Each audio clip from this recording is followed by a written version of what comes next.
અમદાવાદમાં મોડી રાત્રે અને તે પણ આખી રાત દરમિયાન ધોધમાર વરસાદ પણ રહ્યો, સાથે સુસવાટાભેર પવન પણ ફૂંકાયો અને એ જ કારણ છે કે એસજી હાઈવે હોય કે શહેરના અલગ અલગ વિસ્તાર આ પ્રકારે વૃક્ષો ધરાશાયી થયા છે. આપ જોઈ શકો છો એસજી હાઈવેનો સર્વિસ રોડ છે અને સર્વિસ રોડ ઉપર આ મોટું એક વૃક્ષ ધરાશાયી થયું છે અને સ્વાભાવિક રીતે જ આ રોડ ઉપર પડ્યું છે, કેમ કે અહીંયા કોઈ પાર્કિંગ રાત્રે હોતું નથી એટલે બીજું કોઈ નુકસાન થયું નથી, પરંતુ આ વૃક્ષને તુરંત હટાવવું જરૂરી છે, કારણ કે થોડાક સમય પછી અહીંયા વાહનોની અવરજવર શરૂ થશે અને વાહનોની અવરજવરની વચ્ચે આ પ્રકારનું વૃક્ષનું ધરાશાયી થવું ચોક્કસથી નુકસાન કરતા પણ છે.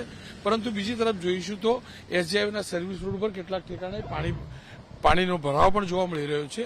દર વખતે આ એવા વિસ્તારો છે કે મામૂલી વરસાદ પડે ત્યારે પાણી ભરાતું હોય છે. જોકે ગઈકાલે રાત્રે આ વિસ્તારની અંદર 3 થી 4 ઇંચ સુધીનો વરસાદ વરસ્યો છે. પાણી હજી ઉતર્યા નથી. વરસાદ ચોક્કસથી 5 વાગ્યા પછી રોકાયો છે, પરંતુ જળભરાવ યથાવત છે. ફરી એકવાર કહીશ, વૃક્ષો જે ધરાશાયી થયા છે તેને સત્વરે દૂર કરવા જરૂરી છે. આશા રાખું ફાયર બ્રિગેડની સવાર હવે તો પડે અને આ વૃક્ષોને દૂર કરાવવાની શરૂઆત થાય.